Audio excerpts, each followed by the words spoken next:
అందరూ ఎలా ఉన్నారు? బాగున్నారా? బాగుంటారండి. 24 గంటలు చక్కగా మీ ఆరోగ్యాన్ని మరింత పెంచేందుకు ఈటీవీ అభిరుచి ఛానల్ ఉంది కదా, చూసి వంటలన్నీ చేస్తున్నారుగా ఇంట్లో. మరి ఈ రోజు కూడా మీ ఆరోగ్యాన్ని మరింత పెంచేందుకే వచ్చేసింది fortune refined oil and biryani rice ఈ వారం.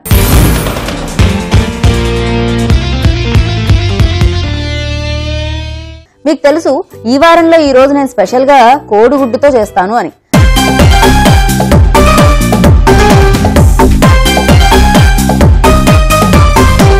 మొన్ననే ఆంధ్ర నుంచి వచ్చిన ఫ్రెండ్ ఒక అమ్మాయి చెప్పిందనమాట, ఇది అద్భుతంగా ఉంటుంది, ఈ కూర చేసి పెట్టు మీ ఈ వారంలో ప్రేక్షకులందరికీ అని చెప్పిందనమాట. అందుకే నేను ఫిక్స్ అయిపోయాను, ఈ రోజు మీ అందరి కోసం స్పెషల్ గా చేసేస్తున్నాను ఆంధ్ర స్టైల్ కోడిగుడ్డు కూర.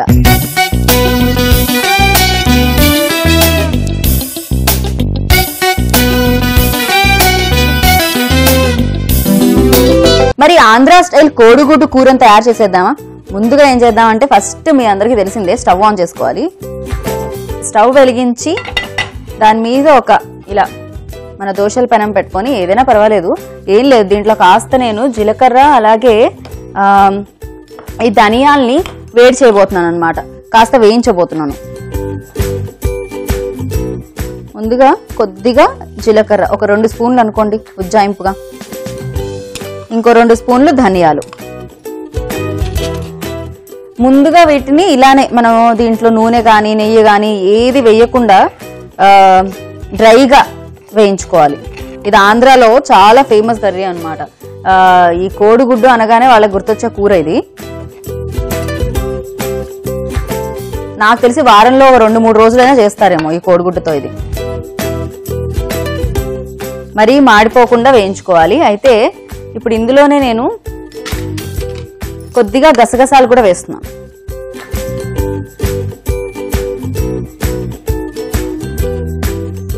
చాలు, ఎందుకంటే మనం వేసే గ్రేవీ అంతా కూడా కాస్త దగ్గరగా అవుతుంది అనమాట గసగసాలు వేసుకుంటే. అండ్ దీంట్లోనే ఒక 1.5 చెంచా ఎండు కొబ్బరి తురుము. ఎండు కొబ్బరి తురుము ఎప్పుడు కూడా చివరిగా వేసుకోవాలి, ఎందుకంటే లేకపోతే మీకు మళ్ళీ కేరళ వంటకం అయిపోతుంది, కొబ్బరి నూనె బయటకు వచ్చినా వచ్చేస్తుంది. స్టవ్ ఆఫ్ చేసేసాను. దీన్ని మనం ఏం చేద్దామంటే ఫస్ట్ ఒక జార్లోకి తీసుకుందాం. అయితే వేడివేడిగా మనం మిక్సీ పట్టామనుకోండి అది కొంచెం ప్రమాదకరం, ఎందుకైనా అవ్వదన్నమాట. అందుకని పైన చిల్లే అవకాశం కూడా ఉంటుంది. మీరు నీళ్లు పోసి ఏదైనా వేడివేడి చేస్తున్నారు అనుకోండి బయటకు వచ్చేస్తూ ఉంటుంది. అది ఎందుకు వస్తుందంటే వేడిగా చేయడం వల్ల. ముందు ఈ మిక్సీ జార్లోకి మనం వేసుకున్న ఈ ధనియాలు, కొబ్బరి, గసగసాలు, ఈ వేయించినవన్నిటినీ వేసేసుకుందాం. మీరు కాస్త ఆలస్యం చేసినా కొబ్బరి వేసాక నిజంగానే కొబ్బరి వాసన వస్తూ ఉంటుంది అనమాట, కొబ్బరి నూనె వాసన. అయితే ఇదేంటంటే మీరు ఇలానే దీన్ని మిక్సీ పట్టేయచ్చు, పౌడర్లా అవుతుంది. అలా కాకపోతే ఇంకా కాస్త మెత్తగా అవ్వాలి అనుకుంటే దీన్ని పేస్ట్ లా కూడా చేసుకోవచ్చు, 2 విధాలుగా చేసుకోవచ్చు.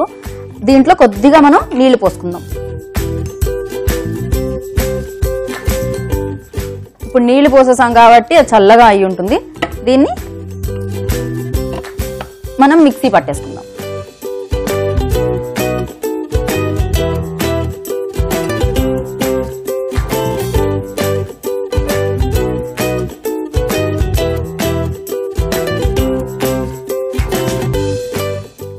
ఈ మాత్రం చాలన్నమాట.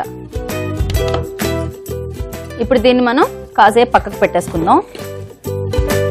ముందుగా స్టవ్ వెలిగించి కూరకి తగ్గట్లుగా, అంటే మనం చేసుకునే దానికి సరిపడా మూకిడి పెట్టుకోవాలి.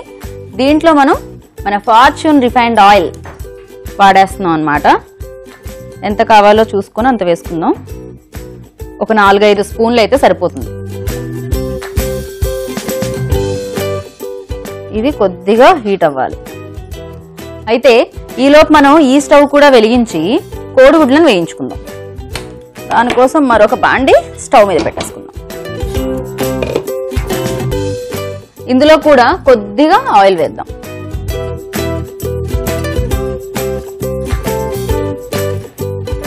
ముందుగానే నేను ఏం చేశానంటే కోడిగుడ్లని ఉడికించి పెట్టేసుకున్నాను అనమాట. ఇప్పుడు ఈ కోడిగుడ్లని వేయిస్తున్నాం. ఉడికించి పైన అది తీసేసాము. కాస్త ఆయిల్ హీట్ అవ్వాలి. ఈలోపు మనం ఈ కోడిగుడ్ల మీద కొద్దిగా ఒక చిటికెడు పసుపు, కొంచెం ఉప్పు వేసుకుందాం. అలాగే కొద్దిగా కారం కూడా. ఈలోపు ఆయిల్ హీట్ అవుతుంది. మనం ముందుగా పెట్టిన ఆయిల్ హీట్ అయిపోయింది. ఇందులో ఏం చేద్దామంటే మనం ఉల్లిపాయ ముక్కలు, సన్నగా కట్ చేసుకున్న ఉల్లిపాయ ముక్కలు ఒక హాఫ్ కప్, ఒక అర కప్పు సన్నగా కట్ చేసుకున్న ఉల్లిపాయలు వేసుకున్నాం. అయితే ఈ ఉల్లిపాయలు వేగుతున్నాయి కదా, దీంట్లో కూడా కొద్దిగా పసుపు, మరి కొంచెం ఉప్పు, కొంచెం అల్లం వెల్లుల్లి పేస్ట్, మనకి ఫ్లేవర్కి అలాగే ఘాటుకి తగ్గట్టుగా వేసుకుందాం. 1 స్పూన్ వేసాను నేను, సరిపోతుంది. ఇంట్లో దంచిందైతే 1 స్పూన్ వేస్తే సరిపోతుంది. కాస్త ఇది పచ్చివాసన పోయేంత వరకు వేయించుకోవాలి. ఇక్కడ మనకి ఈ ఆయిల్ కూడా వేడైంది. కోడిగుడ్లు వేసేయమంటుంది అనమాట ఆ నూనె. అందుకని ఈ కోడిగుడ్డుని ఏమీ లేదు, జస్ట్ కొద్దిగా, లేకపోతే పగులుతుంది కాబట్టి ఈ కత్తితో ఘాట్లా పెట్టుకోవాలి. ఇప్పుడు మనం ఈ పసుపు, కారం ఇవన్నీ కలిపిన ఈ కోడిగుడ్లని కత్తితో చిన్న చిన్న ఘాట్లలా పెట్టుకొని వేయించేసుకుందాం. మరి హైలో కాకుండా కాస్త సిమ్లోనే, మీడియం సెగలోనే పెట్టి వేయించుకోవాలి, లేకపోతే మాడిపోతూ ఉంటాయి. మనకి ఉల్లిపాయలు వేగాయి కాబట్టి ఇందులో సన్నగా కట్ చేసుకున్న టమాటా ముక్కల్ని ఒక అర కప్పు వేసుకుందాం.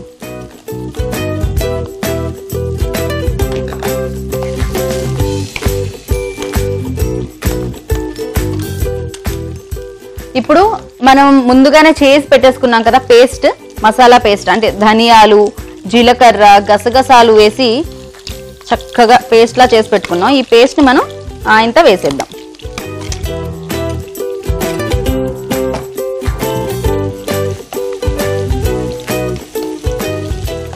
ఇప్పుడు ఈ పేస్ట్ కూడా కొద్దిగా పచ్చివాసన పోయేంత వరకు వేగాలన్నమాట. ఇందులో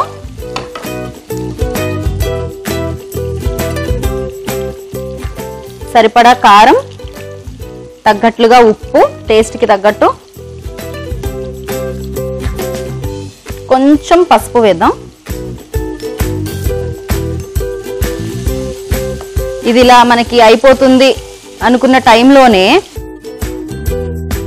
చింతపండు రసం ముందుగా తీసి పెట్టేసాను. చింతపండు గింజలన్నీ తీసేసి ఇలా రసంలా చేసుకొని కాస్త చిక్కగా దీన్ని మనం ఇందులో వేసుకుందాం.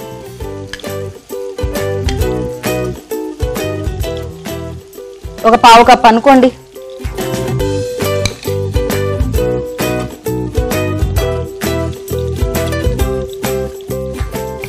ఇప్పుడు ఈ చింతపండు రసం అలాగే టమాటా ముక్కలు కాసేపు ఉడకాలి. అందుకని దీన్ని మనం మూతతో క్లోజ్ చేసేసి ఉడికిద్దాము. ఒక 5 నిమిషాలు ఉడికితే సరిపోతుందండి. ఈలోపు ఇక్కడ మనకి ఈ కోడిగుడ్లు కూడా వేగుతున్నాయి.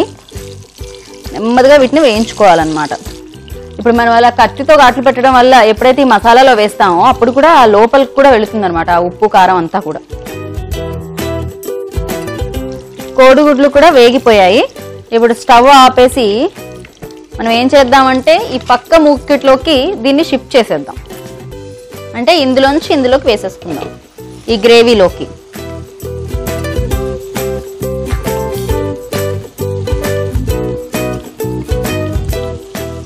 చక్కగా తినేటప్పుడు పుల్ల పుల్లగా కమ్మకమ్మగా ఉంటుందన్నమాట. చింతపండు రసం కూడా వేసాంగా మనం.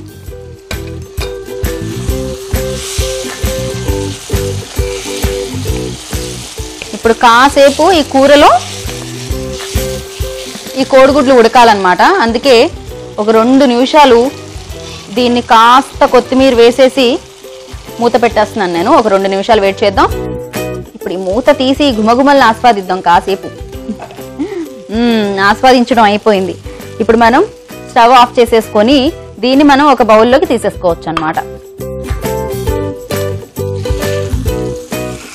నూనె అంతా పైకి వచ్చేసింది కదా, చక్కగా ఈ టమాటాలంతా ఉడికిపోయాయి.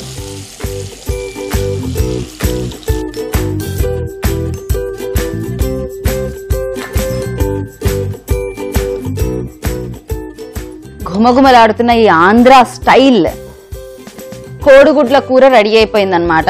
ఏం లేదు, ఈ గుడ్డుతో నేను ఇంకాస్త అట్రాక్టివ్గా చేయడానికి దీన్ని కోడిగుడ్ని ఇలా ఒక ఫ్లవర్ లా కట్ చేశాను. పైనుంచి కొద్దిగా కొత్తిమీర వేసుకుందాం.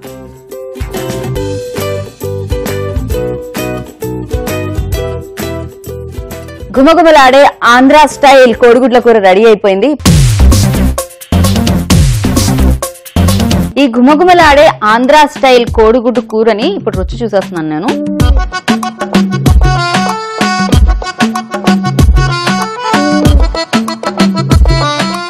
ఈ రోజు మీ కంప్లీట్ లంచ్ అయిపోతుంది. ఇది గనక మీరు ఇంట్లో చేసుకుంటే, మరి చేసుకోవాలనుకుంటున్నారు కదా, వెంటనే ఆంధ్ర స్టైల్ కోడిగుడ్డు కూరకు కావాల్సిన పదార్థాలు తయారు చేసుకునే విధానం నోట్ చేసుకోండి. ఆంధ్ర స్టైల్ కోడిగుడ్డు కూర తయారు చేసుకోవడానికి కావాల్సిన పదార్థాలు: ఉడికించిన కోడిగుడ్లు, ఉల్లిపాయ ముక్కలు, టమాటా ముక్కలు, కొత్తిమీర, కొబ్బరి పొడి, కారం, ఉప్పు, అల్లం వెల్లుల్లి పేస్ట్, పసుపు, జీలకర్ర, ధనియాలు, చింతపండు రసం, నూనె. ఆంధ్ర స్టైల్ కోడిగుడ్డు కూర తయారు చేసుకునే విధానం: ముందుగా స్టవ్ వెలిగించి పాన్ పెట్టుకోవాలి. కాస్త జీలకర్ర, 2 స్పూన్ల ధనియాలు వేసి కొద్దిగా వేగాక 1.5 స్పూన్ కొబ్బరి పొడి, 2 స్పూన్ల గసగసాలు వేసి దూరగా వేయించి మిక్సీ జార్లోనికి తీసుకోవాలి. తగినంత నీళ్లు పోసి గ్రైండ్ చేసి పక్కన పెట్టుకోవాలి. ఇప్పుడు స్టవ్ వెలిగించి కడాయి పెట్టుకుని 4 స్పూన్ల నూనె వేసి వేడి చేయాలి. వేడయ్యే లోపు మరో స్టవ్ వెలిగించి బాండి పెట్టుకుని కాస్త నూనె వేసి వేడి చేయాలి. ఈ లోపు ఉడికించి వలిచిన కోడిగుడ్లపై చిటికెడు పసుపు, కాస్త కారం, కొద్దిగా ఉప్పు వేసి పక్కన పెట్టుకోవాలి. ఇప్పుడు వేడైన నూనెలో 1 కప్పు ఉల్లిపాయ ముక్కలు వేసి వేగిస్తూ కాస్త పసుపు, ఉప్పు, 1 స్పూన్ అల్లం వెల్లుల్లి పేస్ట్ వేసి పచ్చివాసన పోయేంత వరకు వేయించాలి. ఆ తర్వాత కోడిగుడ్లకు కత్తితో చిన్న ఘాట్లు పెట్టి వేడైన మరో బాండీలో వేసి వేగనివ్వాలి. ఇప్పుడు వేగుతున్న ఉల్లిపాయ ముక్కల్లో 1 కప్పు టమాటా ముక్కలు, ముందుగా గ్రైండ్ చేసుకున్న మిశ్రమం, తగినంత కారం, కాస్త పసుపు, తగినంత ఉప్పు, చింతపండు రసం వేసి ఉడికించాలి. ఆ తర్వాత ఇలా ఉడుకుతున్న ఈ గ్రేవీలో వేయించి పెట్టుకున్న కోడిగుడ్లను వేసి మరి కాసేపు ఉడికించాలి. కాస్త కొత్తిమీర వేసి 2 నిమిషాల పాటు ఉడికించి ఉడికాక సర్వింగ్ బౌల్లోనికి తీసుకుని గార్నిష్ చేసి సర్వ్ చేయాలి. అంతే, ఎంతో రుచికరమైన ఆంధ్ర స్టైల్ కోడిగుడ్డు కూర రెడీ. చూసారు కదా, ఈ రోజు మన ఈ వారంలో చక్కగా ఎంతో అద్భుతంగా గుమగుమలాడే ఆంధ్ర స్టైల్ కోడిగుడ్డు కూర చేసేసాను కదా. మరి ఇలాగే మరొక అద్భుతమైన రుచితో నేను మళ్ళీ రేపు ఇదే సమయానికి ఇక్కడే కలుస్తానండి. అంతవరకు మీరు ఈటీవీ అభిరుచిని చూస్తూ ఉండండి. చక్కగా ఇంట్లో రకరకాల రుచుల్ని చేసి పెడుతూ ఉండండి. నేను మీ Geeta Bhagat, signing off. Take care, bye.